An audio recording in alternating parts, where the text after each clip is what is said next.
Partie numéro 5, banque et financement, l'une des étapes les plus importantes du processus d'acquisition immobilier. Pourquoi? Parce que tout simplement, s'il n'y a pas de financement, il n'y a pas de projet. Donc, qu'est-ce que nous allons voir dans cette partie numéro 5? Donc, comme d'habitude, 3 sous-parties. La première, recherche et financement. Les options de financement disponibles pour les investisseurs résidents et non résidents, y compris les prêts bancaires et les prêts hypothécaires. Bien entendu, il y a d'autres options. J'y reviendrai très rapidement, sans forcément rentrer dans le détail, puisque c'est des financements qui sont quand même assez exotiques. Deuxième sous-partie, critères d'éligibilité, les critères requis pour obtenir un financement immobilier en France en tant qu'expatrié et non résident. Enfin, troisième sous-partie, évaluation des taux d'intérêt et des frais, comparer les différentes offres de financement et comprendre les coûts associés. Allez, c'est parti. Donc, première partie, sous-partie, donc options disponibles. Donc, les détails des différentes options de financement disponibles pour les investisseurs non résidents, y compris les prêts bancaires traditionnels et les prêts hypothécaires, ainsi que les prêts alternatifs et exotiques. Alors, pour entrer dans le détail, donc le premier prêt traditionnel, c'est tout simplement un emprunt bancaire simple en échange de l'acquisition d'un bien immobilier, et tous les mois, il va avoir des remboursements de mensualité. Donc ça, c'est le prêt le plus simple. En général, c'est le prêt qu'on fait quand on acquiert en fait un premier bien immobilier. Le deuxième type de bien, c'est le prêt hypothécaire. Lorsqu'on a déjà acquis un bien immobilier et qu'on va mettre en hypothèque un bien immobilier pour acquérir un deuxième bien immobilier, en fait, ça va permettre à la banque de réduire ses risques en cas d'impayé. Et en gros, si la personne fait défaut dans le remboursement de son bien immobilier, la banque pourra saisir le bien qui a été hypothéqué. Donc ça, c'est une option. Bon, moi, je l'ai fait plusieurs fois. Il y a des coûts par rapport à ça. Donc, il y a les coûts d'hypothèque, ça peut être 2500, 2000 en fonction des banques. Bon, c'est un prêt comme un autre. Ça permet d'enchaîner les opportunités immobilières. Bien entendu, quand vous faites des investissements qui sont rentables, le fait d'hypothéquer pour continuer, c'est tout à fait, j'ai envie de dire, rationnel. En termes de financement alternatif exotique, bien entendu, alors là en tête j'ai le prêt lombard. Le prêt lombard, c'est quoi? C'est donc une banque va prêter de l'argent en mettant en collatéral soit des actifs financiers ou des actifs type artistique. Je sais pas, j'ai un tableau que je mets en location, je vais mettre en collatéral ce tableau et la banque va me prêter de l'argent. En général, les prêts lombards, c'est des prêts qui sont sur des courtes durées. Et quel est l'avantage d'avoir un prêt lombard? Donc, c'est le fait d'être toujours détenteur du collatéral qui sera mis à disposition de la banque et d'éviter de vendre ce collatéral, de vendre cet actif pour se faire financer par la banque. En gros, j'ai un tableau où j'ai des actions, je garde ces actifs que je vais mettre en collatéral auprès des banques. Par contre, ces actifs vont continuer à me générer des revenus que je vais garder et qui vont me permettre de m'enrichir tout en ayant un prêt bancaire. Donc ça, c'est ce qu'on appelle un prêt lombard. Donc voilà, toutes les banques ne le font pas, mais c'est un prêt qui est tout à fait possible. En Suisse, ça se fait beaucoup, mais également en France. Ensuite, deuxième partie, avantages et inconvénients, comparaison des avantages et des inconvénients de chaque option de financement en termes de taux, de conditions de remboursement et de flexibilité. Dans le financement, si on veut atteindre un cash flow intéressant, l'idée c'est d'emprunter sur le plus long terme possible, donc 20, 22, 25 ans. Quand on est expatrié, on va plutôt être sur des durées entre 20 et 22 ans, bien qu'il y a des banques qui font toujours du 25 ans. Et l'idée, donc, ça va être d'étendre le prêt sur la plus longue période possible pour que tout simplement les mensualités en fait, les loyers puissent couvrir les mensualités de remboursement. Et la différence, le delta positif, c'est ce qu'on appelle un cash flow. Donc plus on emprunte sur le long terme, bien entendu, plus les taux seront élevés. Plus on emprunte sur le court terme, plus les taux seront réduits. Pourquoi? Parce que la banque se couvre par rapport au risque. Le risque est inférieur si on emprunte sur une plus petite durée plutôt qu'une longue durée, et bien entendu si on emprunte sur une plus petite durée, les taux seront plus élevés. Bien entendu, il y a on peut jongler sur d'autres parties. Plus on met un apport, moins le taux sera élevé. Mais l'idée, bien entendu, si on veut être stratégique, c'est de ne pas mettre d'apport et de garder son apport pour investir dans d'autres actifs qui, eux, vont générer de la rentabilité. Ensuite, conditions de remboursement, effectivement, il peut y avoir des négociations sur est-ce que je devrais payer des charges supplémentaires si je rembourse en anticipé ou pas. Bon, c'est des choses qui peuvent être négociées par rapport à la banque. Et au niveau de la flexibilité, bien entendu, ce qu'il faut savoir, c'est que quand on emprunte et qu'on a des taux, en général, si on emprunte aujourd'hui et que les taux sont élevés, on a toujours une flexibilité de revoir à la baisse le taux si, bien entendu, les taux du marché, plus tard, diminuent. Voilà, et après, en termes de flexibilité, il y a également des flexibilités sur je suis dans une situation difficile, je mets en pause mon prêt, que je redémarre un peu plus tard. Bien sûr, il y a des intérêts après. Est-ce que je suis en différé ou pas en fonction de ces critères-là? Bien sûr, il y a des taux intercalaires à payer si on est dans un différé total ou partiel. Mais bien entendu, il y a pas mal de choses qu'on peut négocier à la banque. Et bien entendu, on peut également négocier des taux préférentiels si à côté on a ou un collatéral sur des produits de la banque. Donc, bien entendu, il y a beaucoup de choses à négocier. Un prêt, on va dire que même si c'est grosso modo simple, il y a pas mal de paramètres entre guillemets complexes à savoir. Et si tu as besoin que je rentre dans le détail sur toutes les clauses qui peuvent être négociées, parce que moi j'en ai négocié plusieurs, je crois que j'ai fait plus de 1, 2, 3, 4, j'ai fait plus de 5, plus de 6 prêts si j'en oublie pas un. Et effectivement, il y a beaucoup de choses à négocier et l'idée, c'est de ne pas passer à côté pour être le plus rentable possible sur le long terme. Deuxième sous-partie, critères d'éligibilité, les critères requis pour obtenir un financement immobilier en France en tant qu'expatrié et non résident.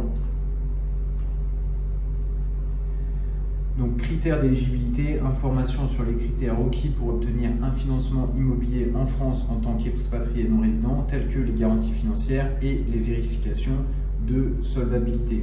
Donc, garantie financière, vérification de solvabilité, bien entendu, le premier critère, c'est d'avoir une situation financière stable, en général un CDI, un contrat local également, avec une source de rémunération qui permet d'avoir un endettement qui est inférieur généralement à 30%, mais les banques elles peuvent regarder effectivement le reste à vivre. Donc moi j'ai vu des banques financer des gens qui ont un taux d'endettement de 40-45%, mais parce qu'ils avaient un reste à vivre qui était assez conséquent. L'autre partie, c'est la gestion financière. Est-ce que tu sais gérer tes finances? Est-ce qu'à la fin de chaque mois, il te reste de l'argent ou pas? S'il te reste de l'argent, tu sais gérer tes finances. S'il ne te reste pas d'argent, en général, la banque, elle va avoir peur de prêter, sachant que les banques, en général, elles demandent les relevés bancaires sur les 3 derniers mois. Donc, c'est des choses qui sont analysées. Bien sûr, il y a la partie santé, bilan santé, qui seront également demandés par l'assurance de la banque. Donc l'aspect santé est important pour être éligible à un prêt. Et bien entendu, selon certaines banques, il y a des banques qui vont demander des documents supplémentaires via un avocat accrédité au barreau en France, mais également au barreau du pays du non-résident, pour être sûr que la personne n'ait pas d'insolvabilité avec les banques locales. Donc ça, bien entendu, ça a des frais. Je crois qu'on appelle ça un legal opinion. Ça peut coûter entre 1 500 €, 2 000 €, voire plus en fonction de l'avocat. Donc c'est des choses à savoir. Troisième sous-partie, évaluation des taux d'intérêt et des frais, comparer les différentes offres de financement et comprendre les coûts associés. Analyse des taux d'intérêt, guide sur la manière d'évaluer les taux d'intérêt proposés par les prêteurs et de comprendre leur impact sur le coût total du prêt. Bien entendu, plus le coût du prêt est élevé, plus il y aura une capacité d'effort en fait qui sera importante.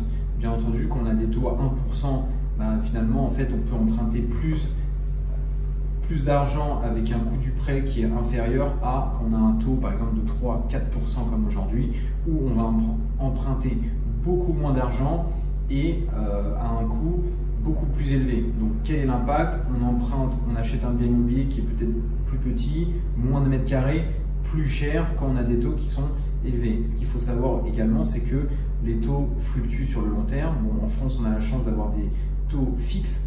Quand on signe un prêt sur 20, 22, 25 ans, le taux fixe ne change pas. Par contre, on a une flexibilité de renégocier le taux à la baisse si plus tard on a des taux qui diminuent. Donc ça peut être également une stratégie d'optimisation sur le long terme en se disant j'achète un bien que j'ai réussi à négocier puisque des taux étaient élevés, mais sur le long terme je vais avoir une flexibilité pour renégocier le prix à la baisse, et sur le long terme j'aurais eu deux fenêtres d'optimisation. Un, j'ai négocié le prix du bien, et deux, j'ai renégocié mon prêt à la baisse, ce qui me permet d'optimiser mon cash flow.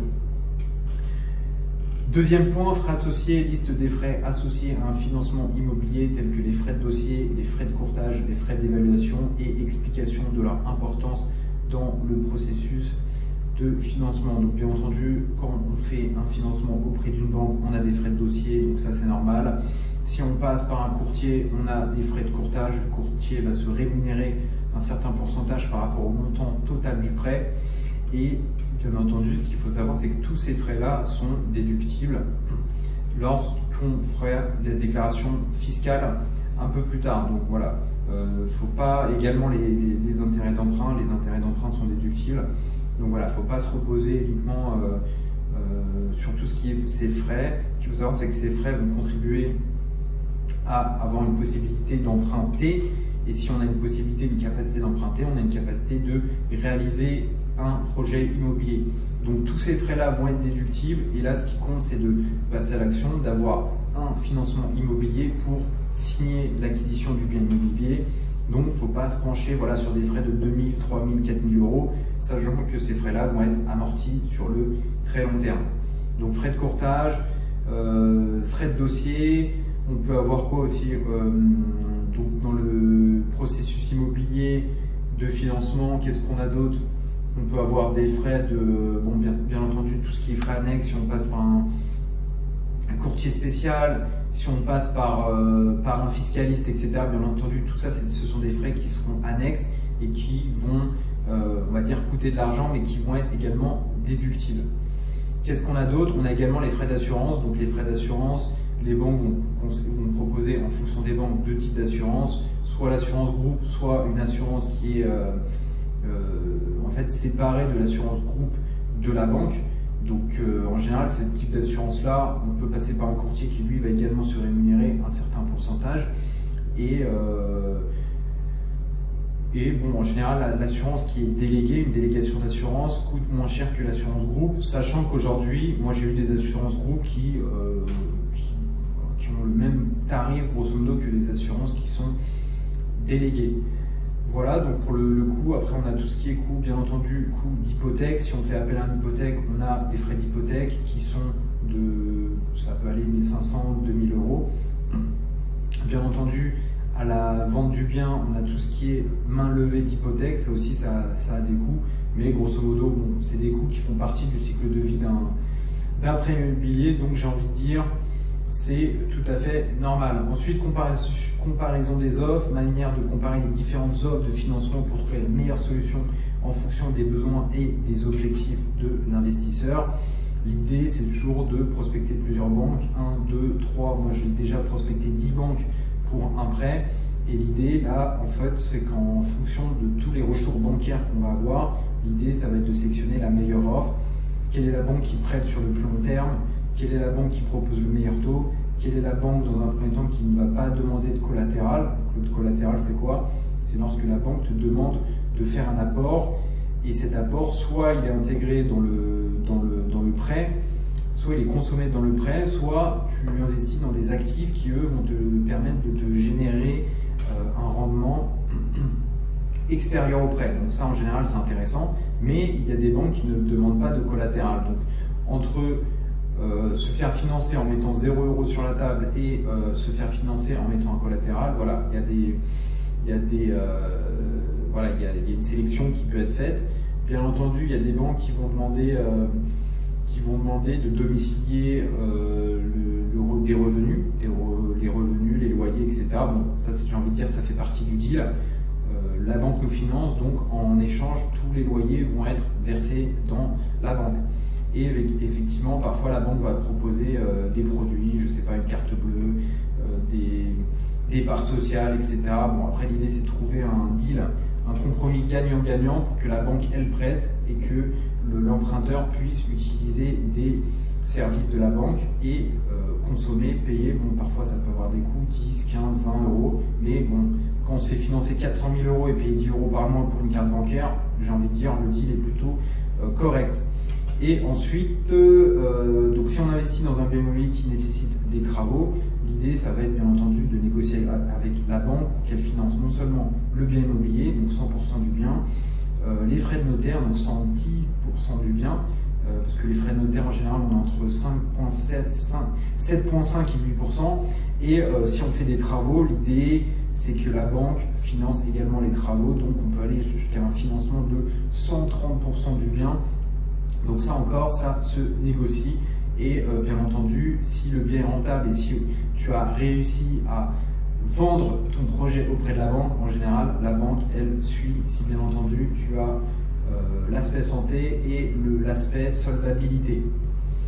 Et ensuite, important, c'est nécessité d'un dossier bancaire, j'ai envie de dire d'un dossier bancaire béton et présenter un dossier bancaire comme un business plan pour augmenter les chances de prêt.